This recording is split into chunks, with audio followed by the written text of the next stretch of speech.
नमस्कार, आदाब। मैं आपका अपना विक्रांत राज लिवाल आज शंकर मदारी के थर्ड एपिसोड के साथ आप सभी प्रियजनों के समक्ष उपस्थित हुआ हूं और ऐसी उम्मीद करता हूं कि आपको शंकर मदारी के एपिसोड्स अवश्य ही पसंद आ रहे होंगे। आज के एपिसोड का मैं आगाज करूं उससे पहले अब तक आपने क्या जाना, क्या सुना, उस पर एक नजर।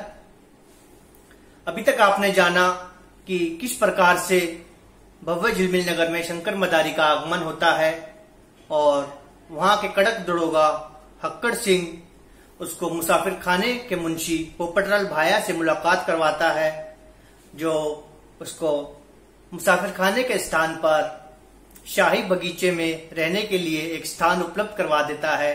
इसके एवज में वह शंकर मदारी से प्रतिदिन एक बोतल की मांग करता है। और अब आगे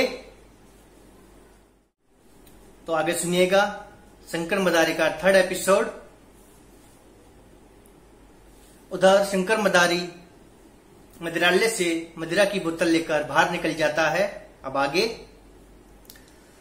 उधर मुसाफिर खाने के भीतर मुंशी पोपटलाल भाया स्वयं से कुछ बड़बड़ाते हुए कि वो कठे अटक गयो, अभी तक आयो कोनी।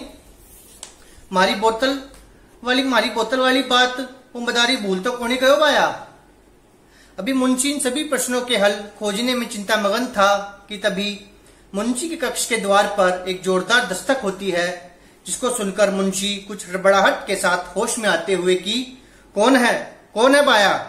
तभी दूसरी ओर से एक आवाज आती है कि जी मैं हूं शंकर मदारी।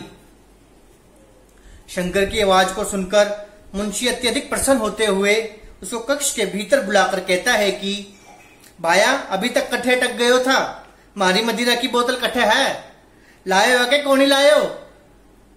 मुंशी की ऐसी उत्तेजना देखकर शंकर कुछ उत्तेजित स्वर के साथ हाँ मुंशी जी लायो हूं, मेरा मतलब है कि लाया हूं।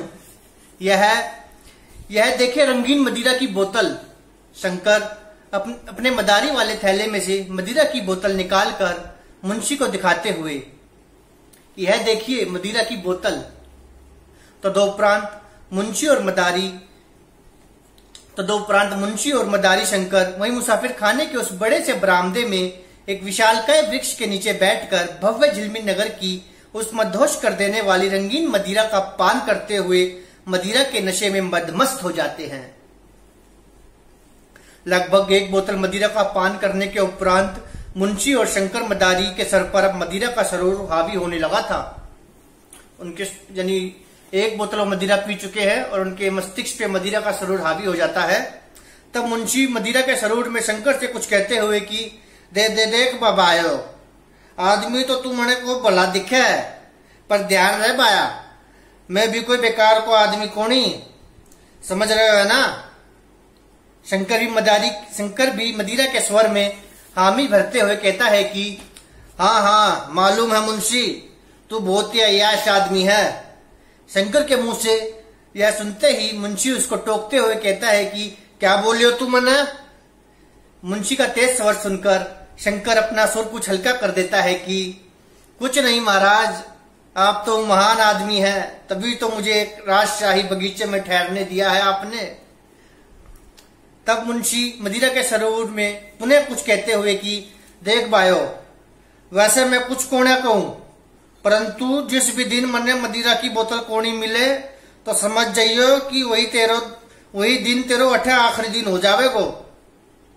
इस प्रकार से शंकर मदारी को मुसाफिर खाने के बाग में अपने दोनों वानरों के साथ ठहरने का एक ठिकाना यानी कि एक स्थान प्राप्त हो जाता है और इसके बदले में, इसके एवज में मुसाफिर खाने के मुंशी पोपटलाल भाया को प्रतिदिन मदिरा की एक बोतल।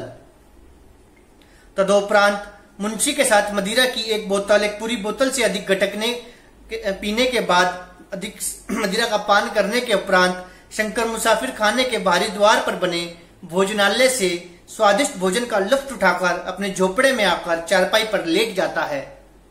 आज भव्य झिलमिल नगर में शंकर का प्रथम दिन बहुत ही अच्छे से व्यतीत हो जाता है। अगली प्रातः जैसे ही उसकी आंखें खुलती है तो उसकी सांसें उसकी हलक में अटक जाती है। अभी प्रातःकालीन सूर्य ठीक से उदय भी नहीं हुआ था और शंकर अब भी रात की मदिरा पान के शरूर में अपनी चारपाई पर पड़ा हुआ था कि तभी उसके कानों में कोई तीव्र स्वर गूंज उठता है कि बाया उठो बाया। शंकर आहिस्ता आहिस्ता से अपनी आंखों खोलने का प्रयत्न करता है। जैसे ही वह रात्रि मदिरा पान की खुमारी में अपनी अर्ध खुली आंखों को खोलकर देख सकने में समर्थ हो जाता है तो वह देखता है कि मुसाफिर खाने का मुंशी पोपटलाल भाया उसको जोरदार झटके से हिलाते हुए निंद्रा से उठाने का प्रयत्न कर रहा था। यूं इस प्रकार से प्रातः मुंशी को अपने इतने सम्मुख पाकर शंकर एक झटके के साथ उठकर बैठ जाता है और मुंशी से यूं इस प्रकार से प्रातः उसको परेशान करने का कारण पूछता है। तब मुंशी पोपटलाल भाया उसको बताता है कि भायो राजशाही दरबार को दरबान आयो है, तने अभी उसके साथ जानो है। मुंशी के मुंह से यह बात जानकर शंकर पहले तो कुछ हैरान होता है, फिर भय से कांपते हुए मुंशी से कहता है कि क्यों आया है मुंशी जी राजशाही दरबार से दरबान, मैं नहीं जाऊंगा, कह दो उससे। तब मुंशी पोपटलाल भायो उसको समझाता है कि देख पाया तने अठे अपनो खेल तमाशो दिखानो सके कौन दिखानो। मुंशी के द्वारा इस प्रकार के संवाद को सुनकर शंकर कुछ हैरान परेशान सा हो जाता है और मुंशी से उसके यूं इस प्रकार के संवाद का कारण पूछता है। तब मुंशी उसको बताता है कि अपना खेल तमाशा दिखाने के लिए राजशाही को आज्ञा पत्र आवश्यक हुआ है, समझोगे कौन ही समझे। मुंशी से समस्त हाल जानकर शंकर मदारी अपने उन दोनों वानरों के साथ उस राजशाही दरबान के पीछे पीछे राजशाही दरबार की ओर चल देता है। कुछ ही क्षणों के उपरांत वह राजशाही दरबान शंकर मदारी को भव्य झिलमिल नगर के कला एवं साहित्य विभाग के मंत्री भानु प्रताप के सहायक खोटकलाल के सम्मुख प्रस्तुत कर देता है। खोटकलाल ठिगने कटकाती के बावजूद दिखने में अत्यंत ही क्रूर प्रवृत्ति का दिखाई देता था।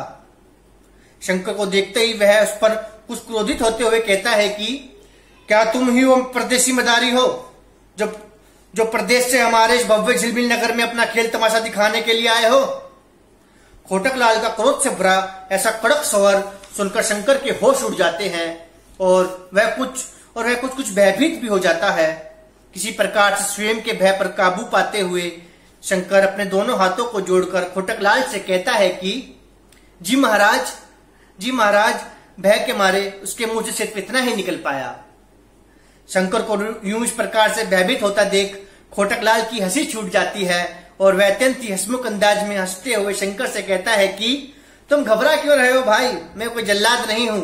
इतना कहते हुए वह अपनी बगल से खेल तमाशे दिखाने की अनुमति का राजशाही आज्ञा पत्र निकालते हुए शंकर से 3 हलफ, जो उस समय की अत्यधिक प्रचलित मुद्रा होती थी, उसको राजशाही खजाने में जमा करवाने के लिए कहता है।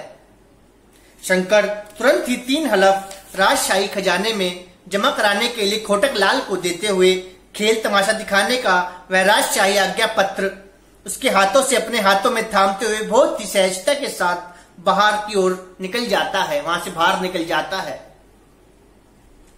वहीं दूसरी ओर भव्य झिलमिल नगर के बालकों की मशहूर मित्र मंडली आज विद्यालय में अत्यधिक उत्साही दिखाई दे रही है। तभी गुटकू, जो कि मित्र मंडली का सबसे चंचल बालक है, एक मदारी आया का शोर मचाते हुए दौड़ने लगता है और वह दौड़ते दौड़ते भी लगातार यही बोलता जा रहा है कि डुग डुग डुग डुग डुग आओ देखो मेरा खेल तमाशा। गुटकू को ऐसा उत्साह देखकर विद्यालय के अन्य बालक भी अत्यधिक उत्साहित हो जाते हैं। तभी फूल कुमारी, जो कि मित्र मंडली की मुखिया से कम ना थी, अपने सभी मित्रों को एकत्रित कर मदारी और उसके बंदरों के विषय में वार्तालाप प्रारंभ कर देती है कि फूल कुमारी की एक आवाज पर सभी मित्र एकत्रित हो उसकी बात को अत्यंत ही ध्यानपूर्वक सुनना प्रारंभ कर देते हैं। आखिर वह अपनी मित्र मंडली की मुखिया जो थी आखिर अपनी मित्र मंडली की फूल कुमारी। उसकी हिम्मत एवं समझदारी के कारण सभी मित्र उससे अत्यधिक प्रेम भी करते थे। फूल कुमारी अपने सभी मित्रों जैसे कि पिरेलता, बाहू और गुटकू से सांझ के मदारी के खेल वाले स्थान पर मिलने के लिए कहती है। वह उन्हें समझाते हुए कहती है कि वहां आते समय केले और थोड़ा अनाज अवश्य ही अपने साथ लेते आना, क्योंकि खेल देखने के साथ ही वह उन बंदरों को केले भी खिलाएंगे और अनाज उस मदारी को दे देंगे। सभी मित्र फूल कुमारी की ऐसी समझदारी पूर्ण बात से अत्यधिक प्रभावित होते हुए अपना अपना सर हिलाते हुए अपनी सहमति दर्शा देते हैं। तभी गुटकू, जो पहले से ही अत्यधिक उत्साहित दिखाई दे रहा था, अपना मुंह किसी बंदर के समान फुलाते हुए कहता है कि मैं तो उस मोटे बंदर को सारे के सारे केले खिला दूंगा। देखो देखो, मैं भी बंदर हूं, मुझे भी केले खिलाओ ना। गुटकू के इस प्रकार के मस्खरेपन से सभी मित्र खिलखिलाकर हंसते हुए लोटपोट से हो जाते हैं। यह था शंकर मदारी का 3rd एपिसोड और जल्दी आपसे शंकर मदारी के 4थे एपिसोड के साथ शीघ्र ही मुलाकात करूंगा। धन्यवाद। नमस्कार, मैं विक्रांत राजलीवाल। उम्मीद करता हूं आपको शंकर मदारी का 3rd एपिसोड अवश्य पसंद आया होगा और यदि ऐसा है तो अधिक से अधिक वीडियो को अपने अन्य मित्रजनों के साथ साझा कीजिए, जिससे उन्हें भी शंकर मदारी के एपिसोड्स का और आगामी एपिसोड्स का आनंद प्राप्त हो सके। इसके साथ ही यदि आपने अभी तक ब्लॉग साइट vikrantRajliwal.com और YouTube channel poet Vikrant Rajliwal को फॉलो और सब्सक्राइब नहीं किया है तो कृपया अभी सब्सक्राइब और फॉलो कीजिए। धन्यवाद।